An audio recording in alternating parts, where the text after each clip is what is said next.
In the heart of the bustling city, there lived a woman whose name echoed through the streets not for her kindness, but for her dazzling exterior and formidable presence. Her name was Layla, though some whispered it with fear, others with envy, and a select few with quiet contempt. Layla possessed everything society deemed valuable: wealth that seemed bottomless, beauty that turned heads on every corner, and cunning that had helped her climb to heights most could only dream of. Her penthouse apartment overlooked the city like a throne room overlooking a kingdom. Crystal chandeliers hung from ceilings so high they seemed to touch the clouds, and imported marble floors reflected her image with such clarity that she could admire herself with every step. But beneath this glittering facade lurked a darkness that few dared to acknowledge. Layla's fortune hadn't been built on honest labor or legitimate business ventures. No, her empire rested on foundations of sand and shadow, illegal enterprises that stretched their tendrils through the city's underbelly like poisonous vines. She trafficked in narcotics, moving substances across borders with a network so intricate that law enforcement had struggled for years to map its full extent. Her connections to the black market were legendary. If something was forbidden, expensive, or dangerous, Layla could procure it within 48 hours. Stolen art, smuggled weapons, counterfeit documents, her inventory knew no moral boundaries. What made Layla truly dangerous, however, wasn't just her criminal activities. It was her arrogance, a pride so towering that it cast shadows over everyone in her vicinity. She maintained secret relationships with powerful politicians, businessmen, and even judges. These connections fed her ego and made her believe she was untouchable, a modern-day empress answerable to no one. The common people of the city knew to keep their distance. Mothers warned their daughters about her, fathers cautioned their sons. She wasn't just a beautiful face or a wealthy woman. She was a player in a deadly game where the rules bent to her will, and the losers often disappeared without a trace. Every morning, Layla emerged from her fortress of solitude like a warrior preparing for battle. Her wardrobe was an arsenal of designer labels: Chanel, Versace, Dior, each outfit carefully selected to remind the world of her superiority. She changed her appearance daily, never repeating a look, as if variety itself was another weapon in her psychological warfare against the ordinary.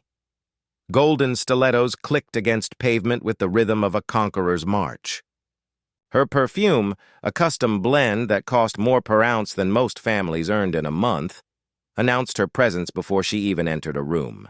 It was an intoxicating mixture of jasmine, amber, and something indefinable, something that seemed to whisper power to anyone who caught its scent.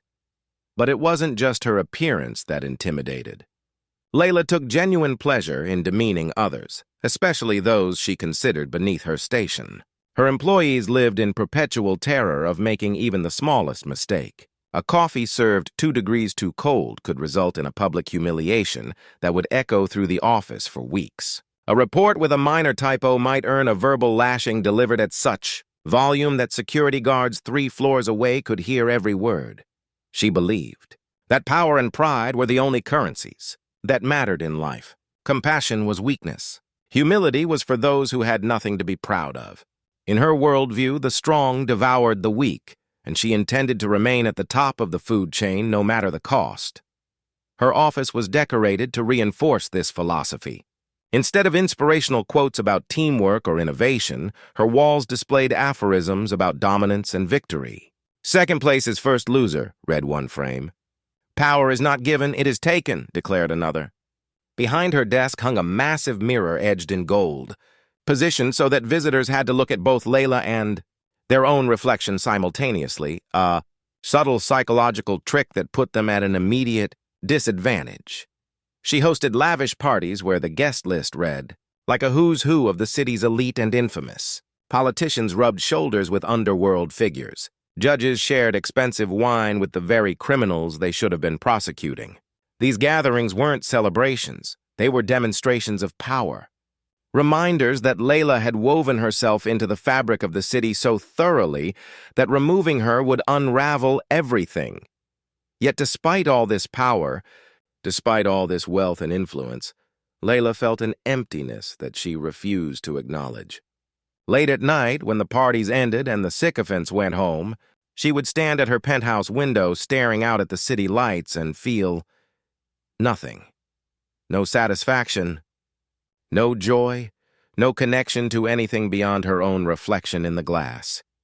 But she pushed these feelings down, buried them beneath another layer of pride.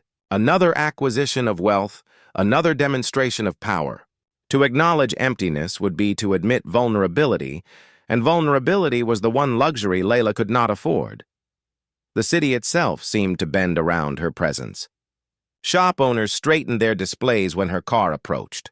Restaurant managers kept her favorite table perpetually reserved. Even the traffic lights seemed to turn green at her approach, though this was actually the result of a traffic control center employee she had on her payroll.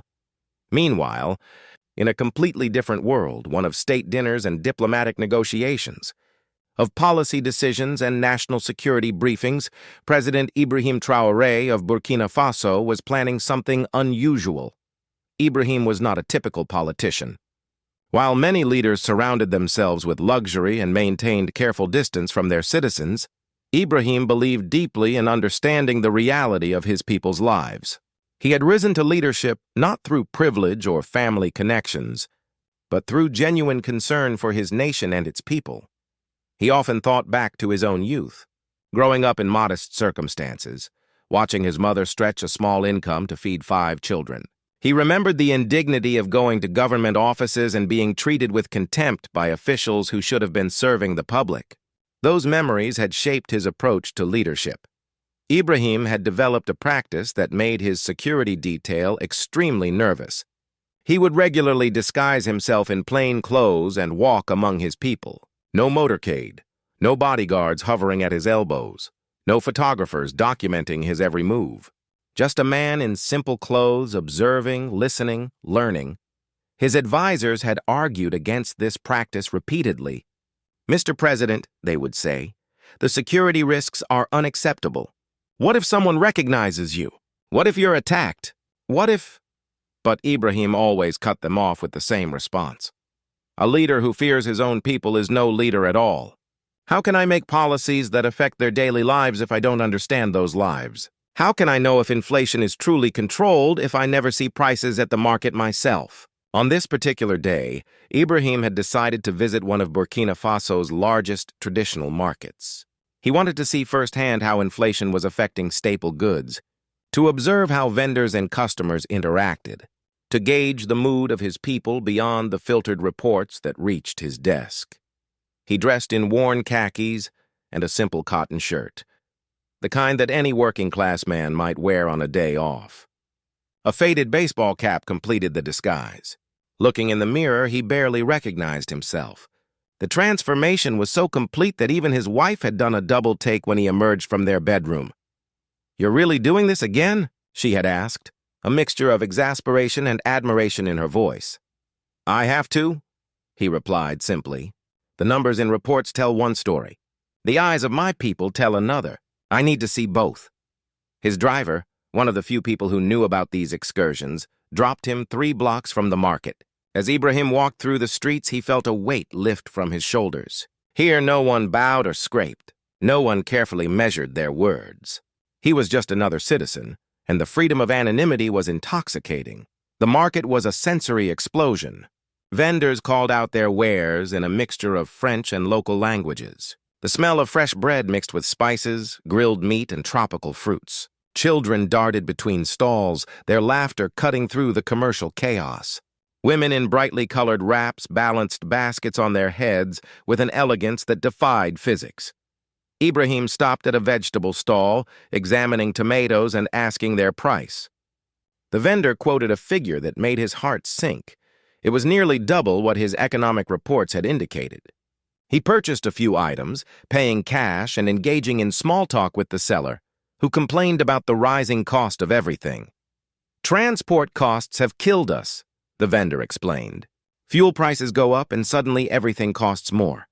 We raise our prices, but customers have less money. It's a trap, monsieur, a trap we can't escape." Ibrahim listened intently, asking questions that seemed casual but were actually gathering crucial intelligence. This was the real data he needed, not sterile statistics, but human stories that revealed the true state of his nation. He moved deeper into the market, past clothing stalls where counterfeits hung next to locally made garments, past electronics vendors selling both new devices and ingeniously repaired used ones. He watched a young man fix a mobile phone with tools that looked like they belonged in a dentist's office, improvising repairs that would have impressed the original manufacturers. At a spice vendor's stall, Ibrahim paused. The old woman running it had kind eyes and hands that showed decades of work. He began asking about her prices, genuinely interested in the economics of the spice trade. It was at this moment that destiny began to weave its threads, pulling together two people from completely different worlds for a confrontation that would change both their lives forever. Layla's morning had started with annoyance. She had an important dinner party that evening, one of those power-gathering events where alliances were formed and enemies were identified. She had planned the menu with obsessive detail, insisting on specific spices that would give the cuisine an exotic flair that her guests would spend weeks trying to replicate. Her supplier, however, had failed her. A call that morning informed her that the particular spice blend she demanded wouldn't arrive until the following week. The man on the phone had the audacity to suggest she might use a substitute. A substitute? Layla had hissed into the phone. Do you know who I am? I don't do substitutes. I don't accept second best. Find the spices or find yourself a new client. She had slammed the phone down, an anachronistic gesture since it was a mobile phone, but the intent was clear. For several minutes, she had paced her penthouse, fury building with each step. How dare a mere supplier inconvenience her? How dare anyone suggest she compromise? Then an idea struck her. She would go to the market herself. Not to save money, she had more than enough to send a dozen assistants. No, she would go to prove a point, to show that even the simple act of shopping was another arena where she could dominate. She would find the best spices, negotiate the lowest prices, or simply take what she wanted, and return triumphant. Her driver had tried to suggest sending someone else, but one withering look silenced him. When Layla arrived at the market, she descended from her luxury SUV like a queen arriving at a peasant village. The contrast between her and the environment couldn't have been starker. While everyone else wore practical clothing suitable for the heat and crowds, Layla had dressed as if attending a fashion show. Her stiletto heels were designer originals, their golden color catching sunlight and throwing reflections across nearby stalls. Her oversized sunglasses, which cost more than most people at the market earned in 3 months, perched on her nose like a barrier between her and the common folk. Her dress was a designer creation, impractical, expensive, and absolutely unsuitable for a traditional market, which was exactly why she wore it. As she walked, her perfume created a bubble of expensive scent that clashed with the honest smells of the market. People stopped and stared. Some recognized her from newspapers or social media. Others simply recognized wealth and arrogance when they saw it. Whispers followed in her wake. Who is that? She must be lost. Look at those shoes. Ridiculous. I bet she's never worked a day in her life. Layla heard the whispers and loved them. Let them talk. Let them envy. Let them know that she was different, special, above them all. She navigated through the market with her head held high, occasionally wrinkling her nose at smells or sights that offended her refined sensibilities. When vendors called out to her trying to make a sale, she waved them off with dismissive gestures that would have insulted anyone paying attention. Finally, she located the spice section of the market. The air here was thick with competing aromas: cinnamon, turmeric, cumin, cardamom, and dozens of others, creating an olfactory symphony that was actually quite beautiful, though Layla was too self-absorbed to appreciate it. At one stall, an elderly woman sat surrounded by bowls and bags of spices, each carefully labeled and arranged. Her weathered face spoke of years spent in this market through good times and bad. When she saw Layla approaching, she smiled warmly, treating this overdressed customer with the same kindness she showed everyone. "Good afternoon, my daughter," the old woman said in accented French. "What are you looking for today?" Layla's response was curt, her tone making it clear she considered herself far above this vendor. I need your most expensive spices. I'm hosting an important dinner tonight. Everything must be perfect. Better than perfect. The old woman nodded patiently, reaching for a small container on a high shelf. This is genuine saffron imported from... I don't need a history lesson, Layla interrupted. Just give me what's best. I'll pay, eventually. This last comment, delivered with casual arrogance, was typical of Layla's approach. She often delayed payment using her power and connections to avoid immediately settling accounts. Vendors had learned not to press her too hard. Fearing retaliation, the old woman's smile didn't waver, but something flickered in her eyes. Perhaps disappointment at yet another wealthy customer who equated money with the right to disrespect others.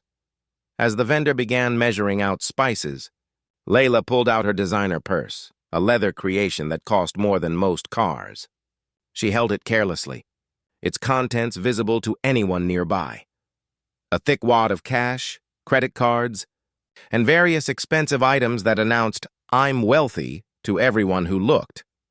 What Layla didn't notice was a thin young man who had been watching her since she entered the market. His eyes were fixed not on her face or her dress, but on that carelessly displayed purse. Opportunity knocked, and he intended to answer. In the crowd and chaos of the market, theft was unfortunately common. The young man had perfected a technique: approach in the bustle, create a distraction if needed, grab what you can, and disappear into the crowd before the victim even realizes what happened. He moved closer, timing his approach for when the vendor would hand Layla her purchase and she would be momentarily distracted. His hand reached out, fingers already positioning to open the purse's clasp and extract the cash. But Layla, for all her faults, had street instincts honed by years in the criminal underworld. She felt the slightest tug on her purse and whirled around with the speed of a striking snake. "Thief!" she shrieked at a volume that cut through all the market noise. "Someone stop him!" The young man's face showed panic for just a moment before his survival instincts kicked in. He shoved through the crowd, knocking over a basket of fruits and sending a tower of stacked boxes crashing to the ground.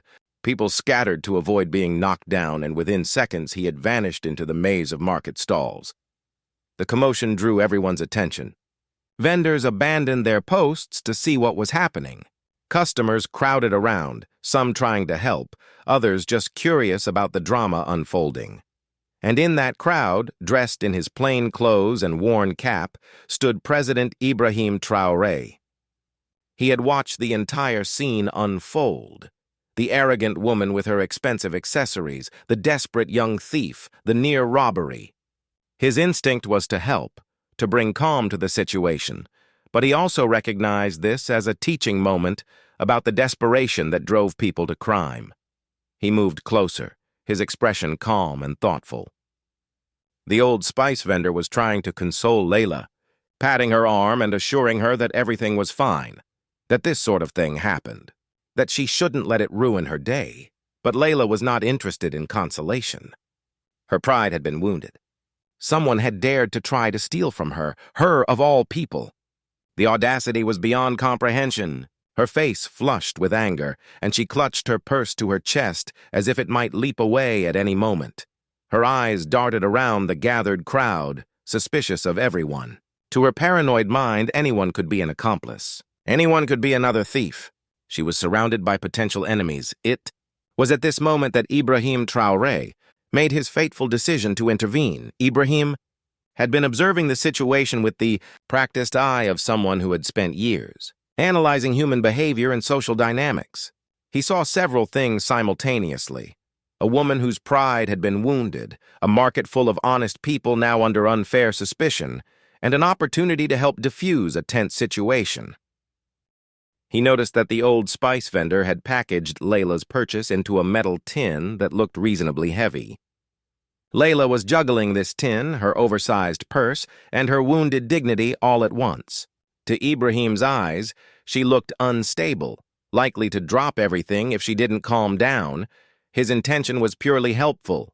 He would offer to carry the spices to her vehicle, reducing her burden and perhaps calming the situation. It was the sort of small kindness he believed in, the type of gesture that could transform a bad day into something better. He stepped forward, his movements slow and non-threatening. His voice, when he spoke, carried the warmth and authority of someone accustomed to resolving conflicts. "Excuse me," he said in French. "I noticed you're carrying quite a bit. I'd be happy to help you carry that tin to your car. It looks heavy." It was such a simple offer made with pure intentions. But Ibrahim hadn't accounted for Layla's state of mind or her deep-seated paranoia and arrogance.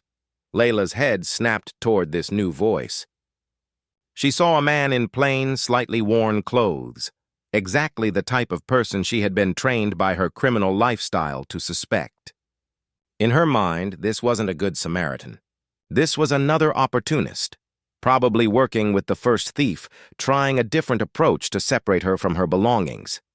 Her eyes traveled from his worn shoes up to his simple shirt and ordinary face. She registered no recognition, no respect, no deference. This was just another nobody trying to take advantage of her. "Don't touch my things," she snapped, her voice sharp as broken glass. "I don't need help from anyone, especially not from—" She trailed off, but her expression completed the sentence. "Not from someone like you. Not from someone beneath me." Ibrahim blinked, slightly taken aback by the vehemence of her response. He raised his hands in a peaceful gesture, showing he meant no harm. "I understand you're upset," he said, his voice remaining calm and gentle. "I just wanted to help. That tin looks heavy and you've had a shock. Please let me assist you." But Layla was beyond reason. The attempted theft, combined with her usual arrogance, had pushed her into a state where anyone offering help was automatically viewed as a threat. More than that, she felt her authority being challenged. This common man had the audacity to speak to her, to offer her help as if she were some helpless woman who needed assistance. The crowd around them had grown larger. The old spice vendor watched with growing concern, sensing that something bad was about to happen. A few other vendors and customers had paused their activities, drawn by the raised voices and obvious tension. "I told you not to touch my things." Layla's voice rose even higher. "Do you think I'm stupid? First one thief, now you pretending to help? I know how these scams work." Ibrahim's eyes widened slightly. He realized that this woman had completely misunderstood his intentions. But before he could explain further, something even more unexpected happened. The metal tin, which Layla had been clutching awkwardly, began to slip from her grasp. Ibrahim, seeing it about to fall and knowing that spices were expensive and would make a mess, reached out instinctively to catch it. His hand closed around the tin, steadying it before it could fall. He had saved her purchase, preventing both loss and embarrassment. But to Layla's paranoid mind, this was the attack she had been expecting. This man wasn't helping. He was trying to steal her spices right out of her hands. What happened next would echo through the market, through the city, and eventually through the entire nation. Time seemed to slow down for the witnesses. One moment, Ibrahim Traoré stood there, his hands gently steadying the tin of spices, his face showing nothing but helpful concern. The next moment, Layla's hand swung through the air in a wide arc. The slap connected with Ibrahim's cheek with a sound like a gunshot. In the relative quiet that had fallen over this part of the market, that sharp crack echoed off the stall walls and metal roofs, seeming to reverberate forever. People gasped. The old spice vendor covered her mouth with both hands. A young mother quickly covered her child's eyes. Several men in the crowd stepped forward instinctively, though they weren't sure whether to help or intervene. Ibrahim's head snapped to the side from the force of the blow. The tin nearly fell again, but his grip tightened reflexively, keeping it secure even as his cheek began to redden. For a moment, he just stood there, processing what had just happened. His first emotion wasn't anger, it was sadness. Sadness that someone would immediately resort to violence. Sadness that his genuine offer of help had been so thoroughly misunderstood. Sadness for whatever had happened in this woman's life to make her so defensive, so quick to attack. But Layla's rage was only beginning. To her twisted perspective, she had just defended herself against an attacker. She had shown strength, proven that no one could take advantage of her. Her pride, momentarily wounded by the attempted theft, now swelled with vindication. "You thought you could rob me," she shouted, her voice carrying to every corner of the market. "You thought I was some weak woman you could intimidate?" Ibrahim finally found his voice, though it remained calm despite the burning sensation on his cheek. "Madam, please, I was only trying to help you." The tin was falling. Lies! Layla's face was flushed with a mixture of anger and what looked almost like excitement. She was performing now, playing to the crowd, proving her superiority. "I know what I saw. You were trying to steal from me." The crowd's mood was shifting. Initial shock was giving way to other emotions. Some people looked angry at Layla's violence. Others seemed embarrassed on her behalf. A few were clearly uncomfortable, wanting to intervene but not knowing how. The old spice vendor finally spoke up, her voice quavering but determined. "My daughter, this man did nothing wrong. He was only helping you. Please, there's been a misunderstanding." But Layla wasn't interested in understanding or reconciliation. She was drunk on her own power, high on the adrenaline of conflict. In her mind, this was just another battle in the war she fought every day, the war to prove she was superior to everyone around her. "Stay out of this, old woman," she snapped at the vendor. Then, turning back to Ibrahim, she raised her hand again. The second slap was even harder than the first. This time, Ibrahim was unprepared. The blow caught him on the other cheek, the force of it making him stumble backward. He collided with the edge of the wooden spice stall, which groaned and shifted under his weight. For a moment, it seemed like the entire structure might collapse. Several people in the crowd cried out. A man rushed forward to steady the stall, preventing the catastrophe that would have destroyed the old woman's livelihood. Another person grabbed Ibrahim's arm, helping him regain his balance. But Ibrahim's attention wasn't on his own dignity or the pain in his face. He looked at Layla with an expression that was impossible to read, part pity, part disappointment, part something else entirely. Layla, meanwhile, was triumphant. She adjusted her oversized sunglasses, which had shifted during her attack, and smoothed down her dress. Then she made a show of clutching her purse even tighter to her chest. "Let this be a lesson," she announced to the crowd, her voice dripping with self-righteousness. "I don't need anyone's help. I don't need anyone's pity. I am perfectly capable of taking care of myself, and anyone who thinks otherwise will learn the same lesson this thief just learned." The crowd's response was mixed. Some people looked disgusted. Others seemed frightened of this violent, unpredictable woman.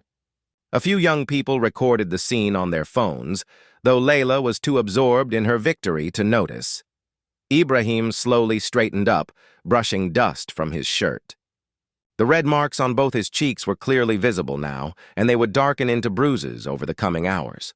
But his expression remained calm. He looked at Layla for one long moment, as if memorizing her face, as if filing away this entire experience for future reflection. Then, without a word, he turned and walked away. The crowd parted for him automatically, people stepping back to let him pass. Some wanted to reach out, to offer sympathy or help, but something in his bearing discouraged interference. He walked with dignity and tact, his head high despite the humiliation he had just endured. The old spice vendor watched him go with tears in her eyes. She turned to Layla and said softly, "My daughter, pride is a beautiful thing, but too much pride makes us blind. One day you may regret this moment." Layla laughed, actually laughed, at the old woman's words. "Regret? The only thing I regret is that someone didn't teach that man to know his place sooner." She paid for her spices, counting out cash with deliberate slowness to demonstrate that she had plenty of money. Then she turned on her golden heels and strutted back through the market toward where her driver waited. As she walked, she felt a surge of satisfaction. She had faced a threat, defended herself, and emerged victorious. This was just another example of her superiority, another story to tell at dinner parties, another confirmation that she was indeed the queen of her domain. What she didn't know, what she couldn't possibly have known, was that the common man she had just assaulted was anything but common. And the consequences of her actions were about to cascade through her life like a demolition crew through a house of cards.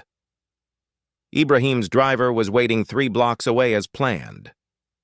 When he saw his president approaching with visible marks on his face, his own face went pale. "Mr. President, what happened? Are you injured? Should I call the security detail? The hospital?" Ibrahim raised a hand, forestalling the panic. "I'm fine, Joseph." "Just a Misunderstanding at the market. A misunderstanding that left bruises on your face? The driver's voice rose with each word. Sir, this is exactly why the security team objects to these excursions. You could have been seriously hurt. As they drove back toward the presidential residence, Ibrahim sat in the back seat, his mind working through what had just happened. He gently touched his cheeks, feeling the heat and swelling already beginning. Yes, it hurt. Yes, it was humiliating. But more than that, it was instructive. That woman, whoever she was, represented something he had been worried about for months. The entitlement of the wealthy, the assumption that power meant the right to treat others with contempt, the disconnection between the privileged few and the struggling many. He pulled out his phone and made a call to his chief of security.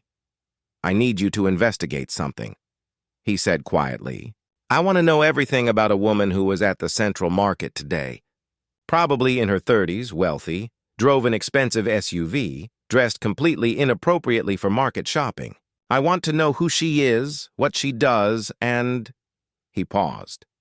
Whether she's doing anything that might interest law enforcement. There was a brief silence on the other end. The chief of security knew better than to ask questions about the bruises that were surely visible on his president's face. Consider it done, Mr. President. Meanwhile, Layla had returned to her penthouse feeling absolutely triumphant. She immediately began messaging her friends, embellishing the story for maximum dramatic effect. You won't believe what happened today, she typed rapidly. Went to the market. Yes, I know, can you imagine? And some common thief tried to rob me. Not just rob, but actually put his hands on my belongings. So naturally, I slapped him, twice, in front of everyone. You should have seen him practically run away with his tail between his legs. Honestly, sometimes these people need to be reminded of their place. The responses came quickly. OMG, you're so brave. I would have been terrified. He's lucky you didn't do worse. You're such a badass. Each message inflated her ego further. She spent the next hour getting ready for her dinner party, the supposed reason for her market visit.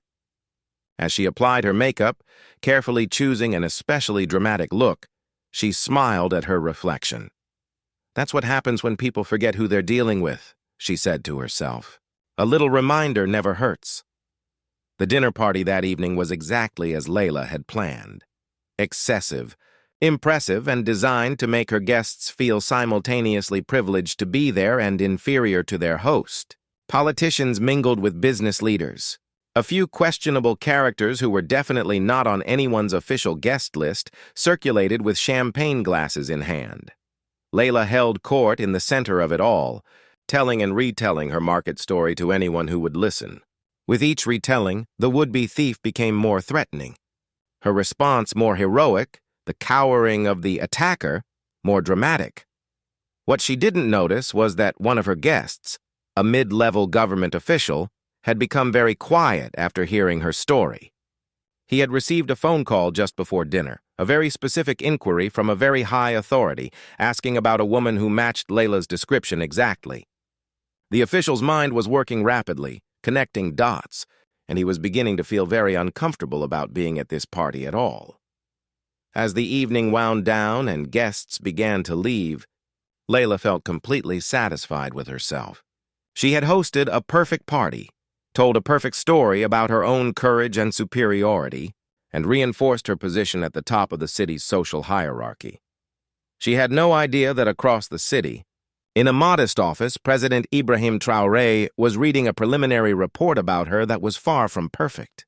The report detailed suspicious business activities, questionable associations, and enough red flags to paint the entire city crimson. Interesting, Ibrahim murmured to himself as he read. Very interesting indeed. Over the next few days, while Layla continued her life of excess and arrogance, a quiet but thorough investigation unfolded around her. President Traoré's security team worked with the precision of surgeons, carefully documenting every aspect of Layla's life and business activities. They discovered bank accounts in 3 different countries. They found shell corporations whose only purpose seemed to be obscuring the origins of money. They traced shipments that came into the country in the middle of the night, avoiding customs inspections through what were clearly corrupt arrangements. The more they looked, the worse it got. Layla's trafficking operation was extensive, drugs moving north to Europe, weapons moving south to conflict zones, and money flowing in all directions like a toxic river system. But she wasn't just a smuggler. The investigation revealed that she had infiltrated legitimate businesses too. One in particular caught President Traoré's attention, a major corporation that had recently been seeking foreign investment. The company had government contracts, employed thousands of people, and was generally considered a pillar of the national economy. And Layla had wormed her way into it. Through a series of proxy investments and manipulated stock purchases, she had gained significant influence over the company's board.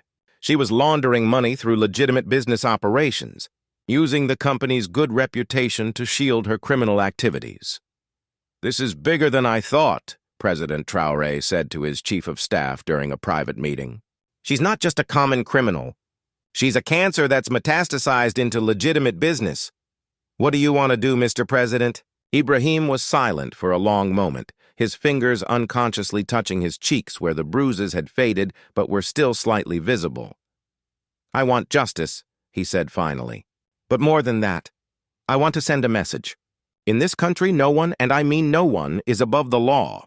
Not the rich, not the connected, not the beautiful, and certainly not the arrogant." What Layla didn't know was that President Traoré had another surprise planned. The corporation she had infiltrated was looking for new leadership.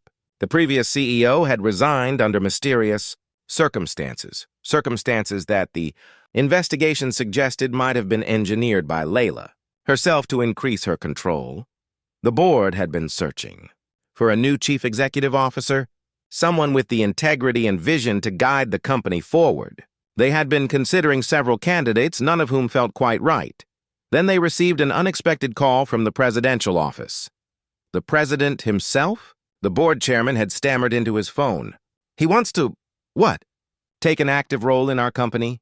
As it turned out, President Traoré had a personal investment in this particular corporation, one that predated his presidency and that he had maintained through blind trusts to avoid any appearance of impropriety. But given the current situation, given what he now knew about the corruption within the company, he had decided to exercise his rights as a major shareholder and take direct control. The board, once they recovered from their shock, was thrilled. Having the president as their CEO would bring prestige, integrity, and presumably protection from the kind of corruption that had been creeping into their operations. A board meeting was scheduled. All senior management would be required to attend. It would be, they were told, a historic day for the company, the day they would meet their new leader and chart a new course forward. Invitations went out to everyone, including Layla. She received hers with a mixture of curiosity and scheming. A new CEO meant new opportunities to manipulate, new channels for her operations, new weaknesses to exploit. She had no idea she was walking into a trap of her own making.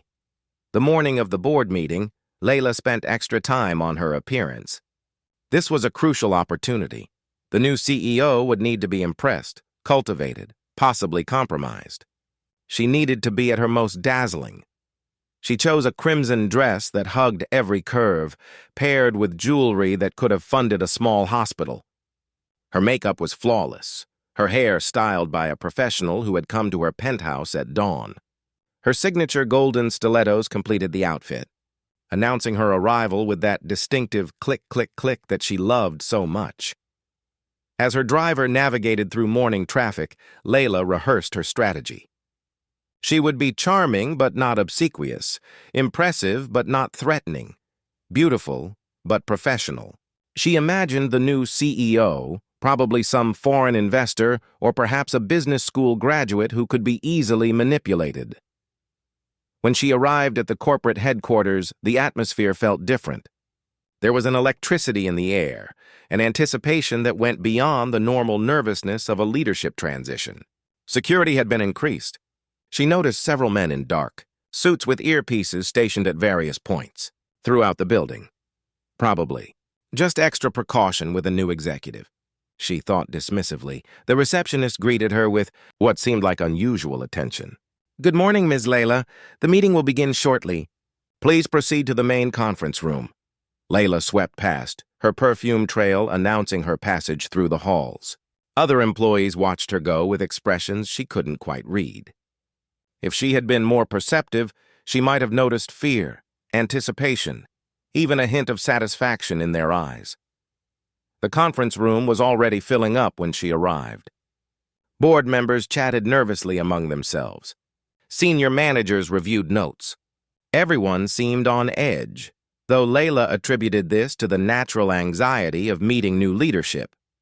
She took her usual seat, arranged her files just so, and composed her face into an expression of interested professionalism. In her mind, she ran through conversation starters, potential compliments, and subtle ways to establish dominance over whoever this new CEO turned out to be. The chairman of the board called the meeting to order, his voice carrying an unusual tremor of excitement. "Ladies and gentlemen," he began, "today marks a new chapter in our company's history. We have been blessed with leadership that brings not only business acumen, but also unimpeachable integrity and a vision for ethical, sustainable growth." Layla barely listened to the preamble, her attention focused on the door through which this new leader would enter. She had positioned herself to have a perfect view, ready to make immediate eye contact, to flash her most winning smile. "It is my honor and privilege," the chairman continued, "to introduce our new chief executive officer and majority shareholder, President Ibrahim Traoré." For a moment, Layla thought she had misheard. President? That couldn't be right. Surely he meant former president of some company, or perhaps someone with the title president in a different context. Then the door opened. Time seemed to stop. Every eye in the room turned toward the entrance. The assembled board members and executives rose to their feet in a spontaneous show of respect. Applause began, swelling to fill the room, and Layla's world collapsed. Walking into the conference room, dressed in an impeccable suit that spoke of authority and dignity, was the man from the market. The common thief she had slapped twice in front of dozens of witnesses. The person she had mocked and humiliated, but he wasn't common. He wasn't a thief. He was Ibrahim Traoré, president of Burkina Faso, war hero, champion of the poor, and now apparently the CEO of her company. Layla's face drained of all color. The file she had been holding slipped from nerveless fingers and clattered to the table. Her carefully practiced expression crumbled into something between horror and disbelief. She wanted to stand like everyone else to show respect, but her legs refused to obey her commands. President Traoré walked to the head of the table with measured steps, his presence commanding without being aggressive. He acknowledged the applause with a slight nod, waiting for it to die down before gesturing for everyone to be seated. As the room settled, his eyes swept across the assembled people. And then they landed on Layla. For a moment, that felt like an eternity. Their gazes locked. She could see the faint discoloration on his cheeks, where her hands had struck him, bruises that had mostly faded but were still visible if you knew to look. She saw recognition in his eyes, but also something else. Not anger, not even satisfaction. Something that looked almost like pity? "Thank you for that warm welcome," President Traoré began, his voice calm and authoritative. "I know my appointment comes as a surprise to many of you. Let me explain why I've chosen to take on this role." He paused, his hands resting lightly on the table. Every person in the room was utterly silent, hanging on his next words. "I have always believed that leadership, true leadership, requires understanding the people you serve. Not from a distance, not through reports and statistics, but directly, personally. I make it a practice to walk among my citizens, to see through their eyes, to understand their struggles." Layla's heart was pounding so hard she was certain everyone could hear it. She knew, with absolute certainty, where this was going. "Last week," President Traoré continued, "I visited the central market. I wanted to see for myself the state of our economy, the impact of inflation on ordinary people. I dressed simply, as an ordinary citizen, because I wanted honest reactions, genuine interactions." Several board members shifted uncomfortably. A few glanced toward Layla, who had shrunk down in her chair as if trying to disappear. "While I was there, I witnessed an attempted theft. And then, when I tried to help someone who seemed distressed, I encountered something far more troubling than simple crime. The room was so quiet that the hum of the air conditioning seemed loud. I was struck, literally, by someone who assumed that because I wore plain clothes, because I offered help without expecting payment or recognition, I must be a criminal myself. This person saw ordinary clothing and assumed the worst. She saw genuine kindness and interpreted it as a threat. President Traoré's voice remained calm, but there was steel underneath. That person is in this room right now. Layla wanted to run, to vanish, to wake up from this nightmare. But she was frozen, trapped by dozens of eyes turning toward her, by her own guilt, by the crushing weight of her foolishness. But that's not why I'm here, President Traoré said, his tone shifting. That incident, painful as it was merely a symptom of a deeper disease. An investigation was launched, not out of revenge but out of duty, and what we discovered was far worse than personal insult. He nodded to a security officer standing by the door, who immediately moved to a laptop connected to the room's projection system. Within seconds, the large screen at the front of the room lit up. What appeared on the screen was devastating in its detail and damning in its implications. Bank statements showing suspicious transactions, shipping manifests for goods that didn't match customs declarations, photographs of Layla meeting with known criminals, communications about illegal operations, financial trails showing money laundering through the very company whose boardroom they now occupied. Each document was carefully labeled, dated, and cross-referenced. This wasn't a hastily assembled case. This was the result of professional investigation by people who knew exactly what they were doing. Gasps echoed around the room. Board members who had worked alongside Layla for years stared at the screen in shock. Some looked angry. Others looked betrayed. A few looked frightened, probably wondering if they had unknowingly been complicit in her schemes. As you can see, President Traoré continued, his voice cutting through the stunned silence, this company has been infiltrated by criminal enterprise. Money from drug trafficking and weapons smuggling has been laundered through our accounts. Our good name has been used to shield illegal activities. Our employees have unknowingly been working for an organization that was being used to fund operations that destroy lives. He advanced to the next slide, which showed organizational charts with Layla's name connected to various shell companies and criminal enterprises. Ms. Layla has used her position here to gain access to international banking systems, to establish legitimate-seeming business relationships that were actually covers for illegal trade, and to corrupt officials who should have been protecting our nation's interests. Layla found her voice finally, though it came out as a croak. This is all a misunderstanding. I can explain. President Traoré's voice wasn't angry, but it was firm. Please do explain these bank transfers to accounts in tax havens.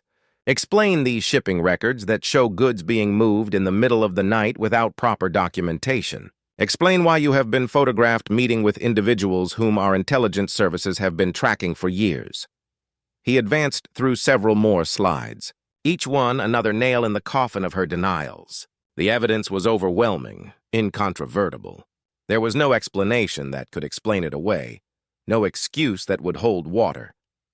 The chairman of the board, his face ashen, turned to Layla. Is this true? Have you been using our company for criminal activities? Layla opened her mouth, but no words came out. What could she say? The evidence was right there, projected in high definition for everyone to see. Her carefully constructed empire of lies was crumbling in real time, and there was nothing she could do to stop it. President Traoré moved on to another slide, this one showing testimonies from employees who had witnessed Layla's abuse. Stories of humiliation, threats, and intimidation. People who had been too afraid to speak up before, but who had found courage once the investigation began. This isn't just about illegal business activities, President Traoré said. This is about a culture of fear and intimidation. This is about someone who believed that wealth and connections placed her above the law, above basic human decency, above accountability. He looked directly at Layla now, and his next words were measured and deliberate. Yesterday, I was just a man in plain clothes trying to help someone in a market. You judged me based on my appearance, assumed the worst, and responded with violence. Today, I stand here as the president of this nation and the leader of this company, and I judge you based on your actions, your choices, and your crimes."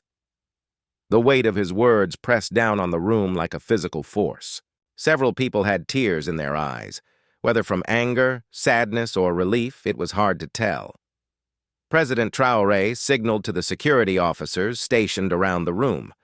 Two of them moved toward Layla's chair. "Ms. Layla, you are under arrest for money laundering, drug trafficking, conspiracy to commit fraud, and numerous other charges that will be detailed by the prosecutor's office. You have the right to remain silent, though I doubt silence will serve you well given the evidence against you." "No," Layla whispered, then louder. "No. This is a setup! This is revenge because I didn't recognize you. You can't do this!" President Traoré's expression didn't change. "This has nothing to do with recognition or revenge. This has everything to do with justice. If you had not struck me in that market, if you had simply continued your criminal activities quietly, we would have discovered them eventually anyway. Your arrogance in that moment simply accelerated an inevitable reckoning." One of the security officers produced handcuffs. The metallic click as they closed around Layla's wrists was the loudest sound in the room. "This isn't about one moment of violence," President Traoré continued, his voice taking on a tone that suggested he was speaking not just to Layla, but to everyone present, to the nation beyond. "This is about a system that has allowed people like Ms. Layla to flourish. A system where wealth and connections could shield someone from consequences. A system where the powerful could abuse the powerless with impunity." He paused, letting his words sink in. That system ends today. As security officers began to escort Layla from the room, she tried one last desperate plea. Tears streamed down her face, ruining her carefully applied makeup, creating dark tracks down her cheeks. "President Traoré, please," she sobbed. "I'm sorry. I'm so sorry about the market. I didn't know who you were. If I had known—" He held up a hand, stopping her mid-sentence. "If you had known who I was, you would have treated me with respect. But what about all the other people you've abused? What about the employees you humiliated? What about the market vendors you looked down upon? What about the ordinary citizens whose lives were destroyed by the drugs you trafficked?" His voice grew stronger, more passionate. "The problem isn't that you didn't recognize me. The problem is that you only show respect to people you consider important. You believe hierarchy gives you the right to mistreat those beneath you. That is not leadership. That is not power. That is tyranny, and it has no place in my country." Layla had no response. Her sobs were the only sound as the officers led her toward the door. Her golden stilettos, which had clicked so confidently through these halls for years, now scraped and stumbled. Her expensive dress, chosen to impress and intimidate, now seemed like a costume from a play that had ended badly. As she reached the door, President Traoré spoke one final time. "Pride comes before a fall. Ms. Layla, you spent years building yourself up, convinced of your own superiority, certain that you were untouchable. But pride is a house built on sand. One wave of truth and it all washes away." The door closed behind her, and the room remained silent for several long moments. Then slowly one person began to clap, then another. Soon the entire room was applauding, not with the polite applause they had given when President Traoré entered, but with genuine emotion, relief, and support. The chairman stood up, his voice shaking slightly. "Mr. President, on behalf of the board, I apologize. We should have seen what was happening. We should have investigated." President Traoré raised his hand again, silencing the apology. "We all bear responsibility when we allow corruption to flourish. Some through active participation, others through passive acceptance. What matters now is not blame, but change. We must rebuild this company on a foundation of integrity, transparency, and respect for all people, regardless of their position or appearance." Outside the conference room, the scene was chaos. Word had leaked, perhaps intentionally, that something major was happening. Journalists with cameras had gathered in the lobby. Employees lined the hallways, some with their phones out recording. When Layla emerged, flanked by security officers with handcuffs gleaming on her wrists, the cameras exploded in a frenzy of flashing lights. Questions were shouted from all directions. "Ms. Layla, is it true you assaulted the president? What do you have to say about the criminal charges? How long have you been using this company for money laundering? Did you really slap President Traoré twice?" Layla kept her head down, trying to hide her tear-streaked face, but there was nowhere to hide. This humiliation was public, complete, and would be broadcast across every news channel and social media platform within the hour. As she was led through the building's main entrance toward a waiting police vehicle, she passed employees who had worked under her. Some looked satisfied, finally seeing justice done to someone who had made their lives miserable. Others looked simply sad, as if witnessing the destruction of another human being gave them no pleasure, regardless of what that person had done. An older janitor, a man Layla had once berated loudly for leaving a streak on a window, made eye contact with her as she passed. But instead of gloating, he simply shook his head slowly, as if to say, "What a waste."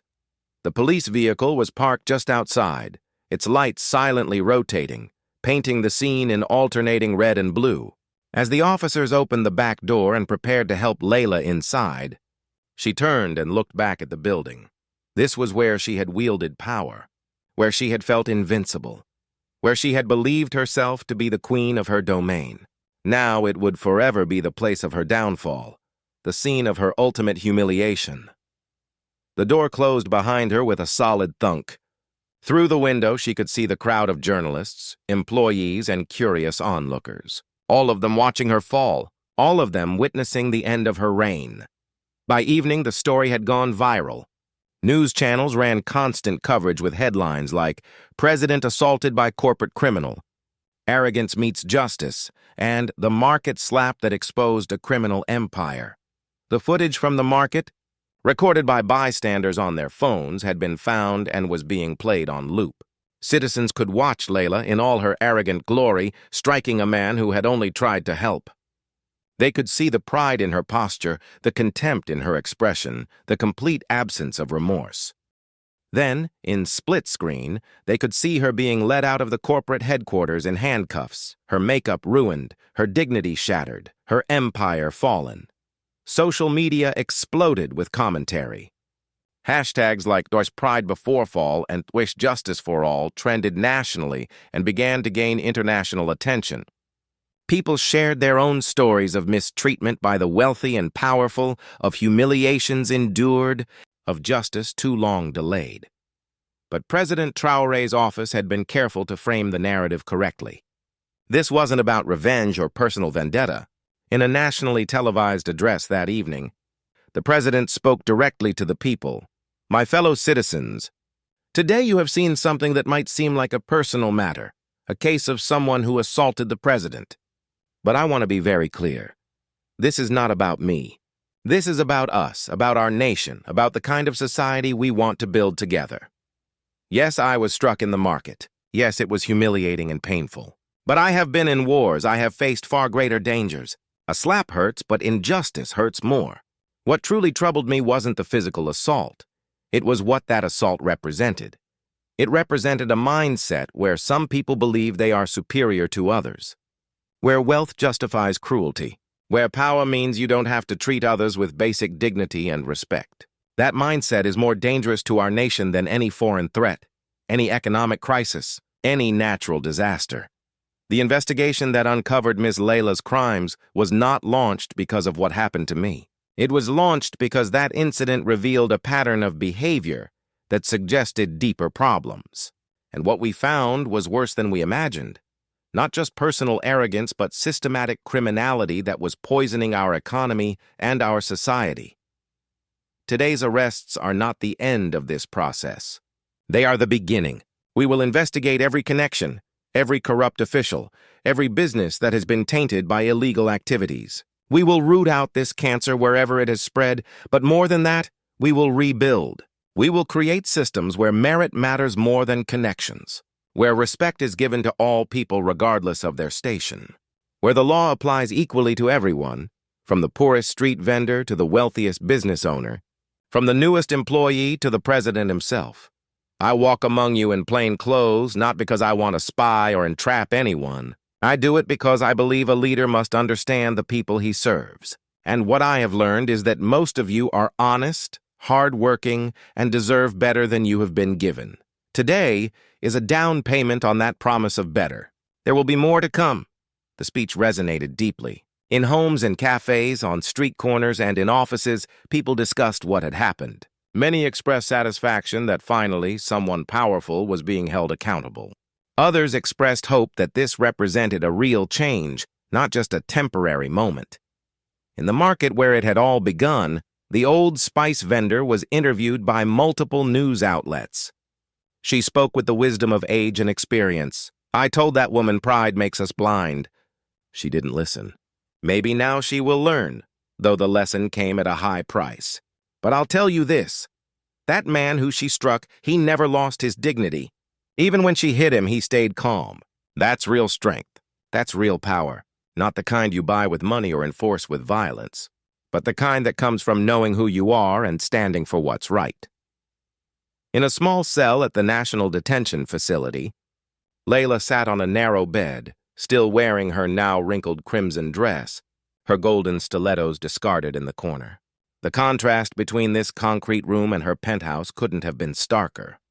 For the first time in years, she was alone with her thoughts, truly alone. Without the distractions of luxury, without the validation of sycophants, without the armor of arrogance to protect her from self-reflection. The events of the day played through her mind on an endless loop.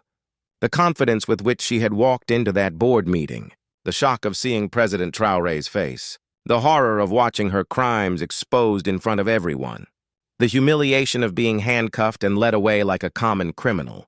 But what haunted her most were the moments in the market. She could see it so clearly now, with the clarity that only comes from losing everything. A man had tried to help her. That's all.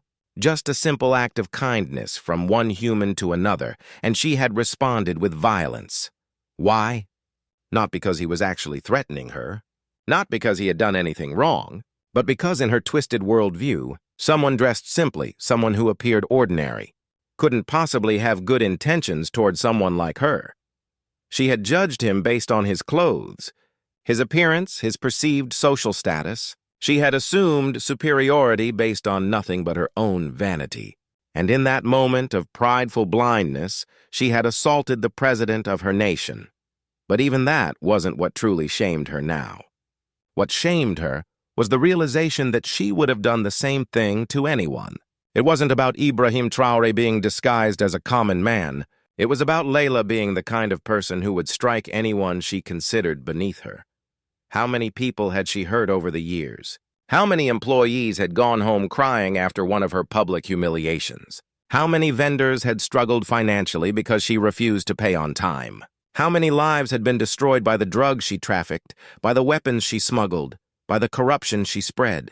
For the first time, Layla felt something she hadn't experienced in years. Genuine remorse. Tears came, but they were different from the tears of earlier. Those had been tears of self-pity, of fear, of wounded pride. These were tears of actual sorrow for the pain she had caused, for the life she had wasted, for the person she had become. There was a small mirror in the cell, polished metal rather than glass. She stood up and looked at her reflection, makeup streaked and smudged, eyes red and swollen, hair disheveled. The armor of beauty that she had relied on for so long had been stripped away, and what remained was just a woman, not special, not superior, not above consequence. Who am I? She whispered to her reflection. Without the money, without the power, without the pride? Who am I? She had no answer. The trial, when it came several months later, was a national sensation. Every news outlet covered it extensively. The prosecution presented their case with methodical thoroughness, bank records, testimonies, physical evidence, expert witnesses. It was overwhelming in its comprehensiveness. Layla's defense attorney, expensive but realistic, had advised her early on, the evidence is ironclad. Your only hope is to show genuine remorse, to cooperate fully, and to hope for some mercy from the judge. On the stand, Layla did something she had never done before in her life. She told the complete truth, without embellishment, without excuse, without trying to shift blame. "I did everything they say I did," she said, her voice steady despite her fear. "I trafficked drugs. I laundered money. I bribed officials. I used intimidation and violence to protect my operations. And when a kind man tried to help me in a market, I assaulted him because my pride wouldn't allow me to accept that someone I saw as inferior could possibly have good intentions." The prosecutor, surprised by this candor, asked, "Why did you do these things?" Layla was silent for a long moment, genuinely considering the question. "Because I could," she finally said. "Because I thought being powerful meant being above the rules. Because I confused wealth with worth and position with superiority. Because I was raised in a world where success was measured in money and dominance, and I pursued that success without ever questioning whether it was actually worth having. Do you regret your actions? Yes, but not just because I got caught, if that's what you're asking. I regret everything, the people I hurt, the life I wasted, the person I became. If I could go back to that day in the market, I would fall to my knees and apologize to President Traoré. Not because he's the president, but because he was a human being who deserved basic respect and kindness. President Traoré, who had been called as a witness, took the stand with the same dignity he brought to everything. When asked about the assault, he was surprisingly brief. "She struck me twice. It hurt physically and in terms of dignity, but I have experienced far worse in my life. What concerned me more than the assault was what it revealed about a mindset that pervades too many of our institutions. The idea that some people matter more than others, based on their wealth or position," the prosecutor asked. "Do you believe Ms. Layla deserves leniency?" Ibrahim considered carefully before responding. "I believe in justice, not revenge. Justice requires that crimes be punished appropriately. Her crimes are serious. They have harmed many people, undermined our economy, and corrupted our institutions. At the same time, she has shown genuine remorse and has cooperated fully with the investigation, helping us to identify and arrest her accomplices." He paused, then added, "I believe people can change. I've seen it happen. Whether she has truly changed or is simply trying to reduce her sentence, only time will tell. But I believe in giving people the opportunity to redeem themselves, even after terrible mistakes." The verdict, when it came, surprised no one. Guilty on all counts. The sentence was substantial, 15 years in prison, with possibility of parole after 10 if she demonstrated genuine rehabilitation. As the judge pronounced sentence, Layla stood with her head bowed, accepting the judgment without protest. This was the price of her pride, and she would pay it. The years in prison were hard, but transformative. Layla was stripped of everything that had defined her: her wealth, her beauty, her power, her pride. What remained was just a person, forced to confront who she really was and who she wanted to become. She participated in every rehabilitation program available. She earned a degree through a prison education program. She led support groups for other inmates struggling with addiction. She wrote letters of apology to everyone she had hurt, not expecting forgiveness, but needing to acknowledge the harm she had caused.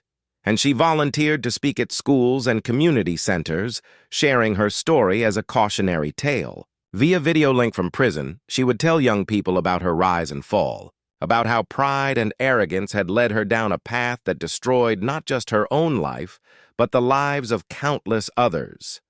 "I thought I was special," she would tell them. "I thought the rules didn't apply to me. I thought being powerful meant being better than other people. I was wrong about all of it.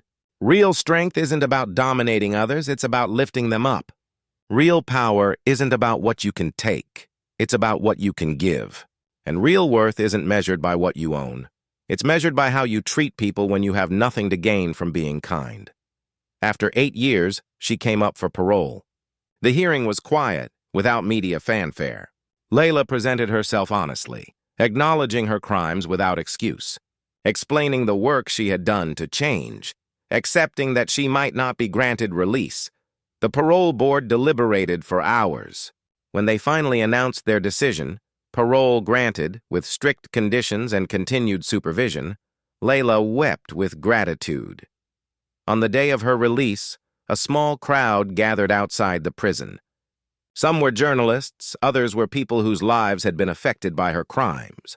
Layla expected anger, perhaps protests. Instead, she found President Ibrahim Traoré waiting. Now several years older, but still carrying himself with the same dignity she remembered from that terrible day in the market. He stood apart from the crowd, waiting patiently. When Layla emerged, squinting in the sunlight after years in prison, she saw him immediately. Without thinking, driven by genuine remorse and gratitude, she walked directly to him and dropped to her knees. "I am so sorry," she said, her voice breaking. "For everything. For hitting you. For the crimes I committed. For the person I was. I know words can never undo the harm I caused, but please know that I am genuinely, truly sorry." Ibrahim reached down and gently took her arm, helping her to her feet. "Stand up," he said softly. "You don't need to kneel. You've paid your debt to society. Now comes the harder part. Living a life worthy of this second chance." He looked into her eyes, and she saw no anger there, no contempt. Just a calm assessment and perhaps a hint of hope. "I've followed your progress in prison," he continued. "The education, the volunteering, the outreach work. These are good signs. But the real test isn't what you do when you're being watched and judged. It's what you do when no one is looking, when you have the choice to go back to old ways or forge new ones." "I won't go back," Layla said with certainty. "I can't. I finally understand what I lost when I chose pride over humanity. I won't make that mistake again." Ibrahim nodded slowly. "Then I wish you well. This country needs people who have learned from their mistakes and want to contribute positively. You have knowledge and experience that could help others avoid the path you took. Use it wisely." He turned to leave, then paused and looked back. "And Miss Layla? Thank you. For what? For being honest about your journey. For showing others that no one is beyond redemption if they're willing to do the hard work of change. That's a valuable lesson for everyone, including me." Layla's re-entry into society was difficult. She lived in a modest apartment, nothing like her former penthouse, but clean and safe. She worked 3 part-time jobs to support herself, none of them glamorous. Cashier at a grocery store, cleaner at an office building, night shift worker at a 24-hour cafe. The people she had once considered beneath her were now her colleagues, her neighbors, her community. And in their company, she learned what she had never understood before, that wealth and position don't determine worth. That the woman scrubbing floors might be a poet in her spare time. That the man collecting trash might be saving every extra coin to send his daughter to university. That dignity and value come from within, not from external circumstances. She continued her outreach work, speaking at schools and rehabilitation centers. Her story became a cautionary tale, but also a hopeful one, proof that people could change, that mistakes didn't have to define your entire life, that humility learned the hard way was still better than pride never questioned. Years passed. Slowly, quietly, Layla built a new life. She would never be wealthy again, never be powerful in the way she once was. But she found something more valuable: peace. The ability to look at herself in the mirror and feel satisfied with the person looking back. The joy of small kindnesses given and received. The profound relief of living honestly, without the constant weight of secrets and crimes. She often thought about that day in the market, about the moment when everything changed, about how different her life would have been if she had simply accepted help graciously, if she had seen Ibrahim Traoré as a fellow human being rather than someone beneath her notice. One couldn't change the past, but the present and future were still unwritten. A decade after Layla's release from prison, Burkina Faso had changed significantly. President Traoré's commitment to justice and equality had sparked a broader movement. Corruption was still a problem. It always would be. But it was no longer accepted as inevitable. People spoke up against injustice. Leaders were held accountable. The gap between rich and poor remained, but it was slowly narrowing, and stories mattered. The story of a proud woman who thought herself above others, who learned humility through consequences, who worked to redeem herself. This story was told and retold, taught in schools, referenced in speeches. It became a parable for the nation. that pride comes before a fall, that no one is above the law, that change is possible for those willing to do the hard work. Layla, now in her 50s, had become a respected figure in prison reform and youth outreach. She would never forget who she had been, but she was no longer defined by it. She was defined by who she chose to be each day, a little more humble, a little more kind, a little more human, and sometimes, late at night when she couldn't sleep, she would think about 2 slaps in a busy market, and how such small actions could ripple outward in ways no one could predict. How a moment of arrogance could cost everything, but also how that same moment, terrible as it was, had ultimately saved her. Because without hitting rock bottom, without losing everything, she might never have questioned the path she was on. She might have continued in her pride and criminality until something even worse happened, until someone died because of her drugs, until her criminal empire led to violence, until she destroyed not just her own life but many others irreparably. In a strange way, those 2 slaps, the ones she had delivered, had been the beginning of her salvation. One evening, Layla received an unexpected invitation. President Traoré was hosting a reception for people involved in prison reform and rehabilitation programs. Would she be willing to attend and perhaps share a few words about her experience? Her first instinct was to decline. The thought of facing President Traoré in a public setting, of standing before the kind of people who had once been her peers, was terrifying. What would they think? What would they say? But she had learned that courage wasn't the absence of fear. It was doing the right thing despite fear. She accepted the invitation. The reception was held at a government building that Layla had visited many times in her previous life, usually to lobby for favorable treatment or to cement corrupt alliances. Walking through those familiar doors felt surreal, like returning to a place from a half-remembered dream. The reception hall was filled with activists, former inmates, social workers, and government officials. Layla recognized a few faces, people who had known her in her previous incarnation. She saw judgment in some eyes, curiosity in others, but also, surprisingly, a few welcoming smiles. President Traoré worked the room with his characteristic grace, spending genuine time with each person, listening more than talking. When his eyes met Layla's across the crowded room, he nodded acknowledgement and began making his way toward her. "Ms. Layla," he said warmly, extending his hand. "Thank you for coming. I know this must be difficult." "Not as difficult as it should be," she replied, shaking his hand. "Everyone here has been far kinder than I deserve." Perhaps people recognize authentic change when they see it. You've put in the work. That matters. A small cluster of people had gathered around them, sensing that something significant was happening. President Traoré seemed to make a spontaneous decision. "If I may," he said, raising his voice slightly to address the group, "I'd like to share something. Many of you know the story of how I was assaulted in the market and how that incident led to exposing a criminal network. What you might not know is that I consider that day, as painful as it was, to be one of the most instructive of my presidency." The room had gone quiet, everyone listening intently. "I learned that day that walking among my people invisibly, without the trappings of power, reveals profound truths. Some people will show kindness to strangers, others will show contempt. And both responses tell us something important about the state of our society." He turned slightly toward Layla. "I also learned that people can change in ways we might not expect. The woman who struck me that day was lost in pride and criminality. The woman standing here tonight has spent a decade working to become someone different. That transformation didn't happen easily or quickly. It required facing hard truths, accepting consequences, and choosing every single day to be better." Layla felt tears prickling at her eyes, but fought them back. She wouldn't cry. Not now. "If I may, Mr. President," she said softly, "could I say something?" He gestured for her to continue, stepping slightly back to give her the floor. Layla took a deep breath, looking around at the assembled faces. "I don't deserve to be here among people who have worked honorably for justice and reform. But I'm grateful for the opportunity to speak truth about my experience." Her voice grew stronger as she continued. "I was raised to believe that success meant accumulation, of money, of power, of status.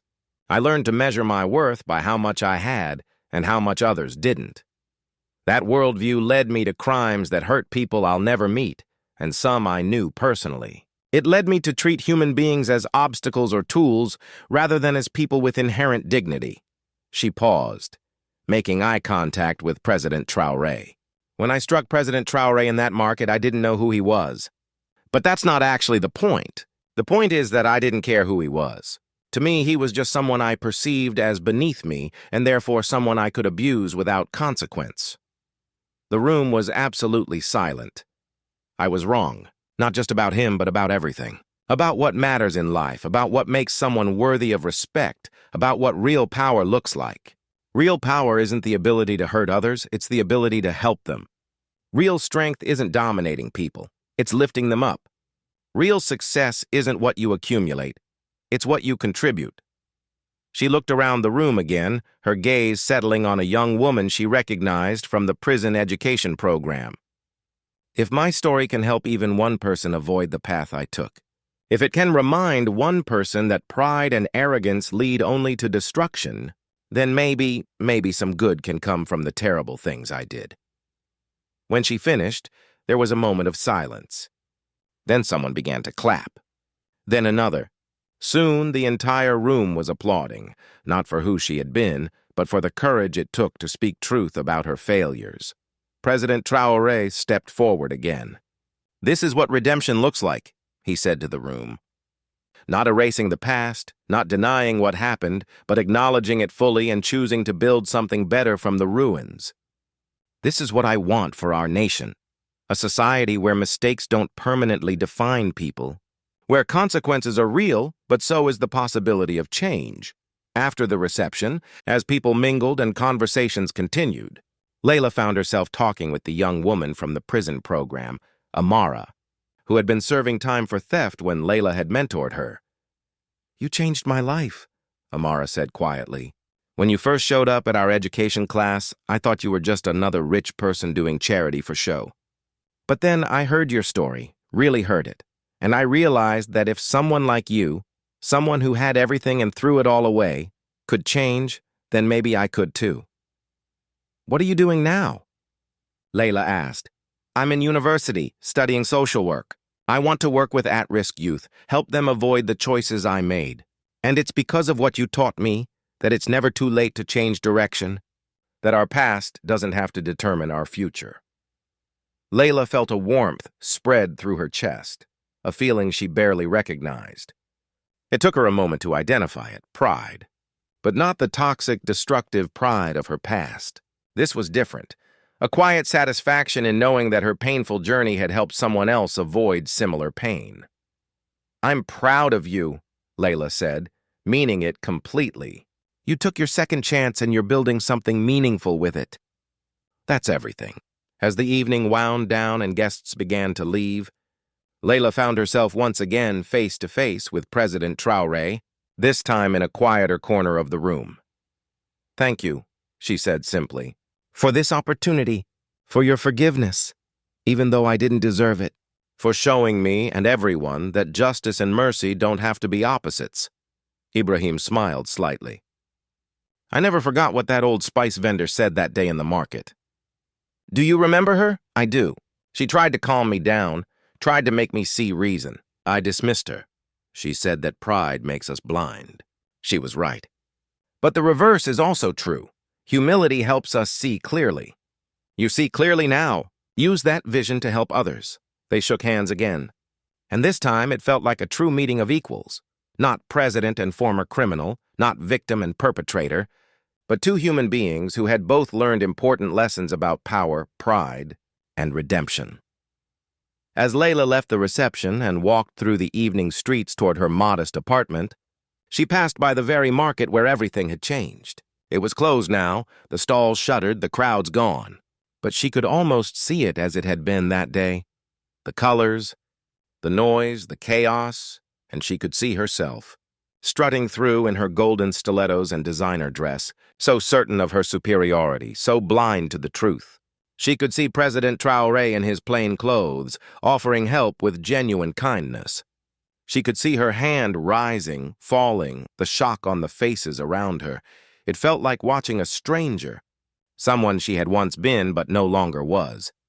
She continued walking, her sensible shoes quiet on the pavement, her simple dress appropriate for the evening cool. She didn't stand out from the other people heading home from work. She wasn't special or elevated or separate.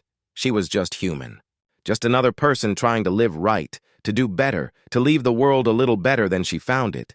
And somehow, that was enough. More than enough. It was everything.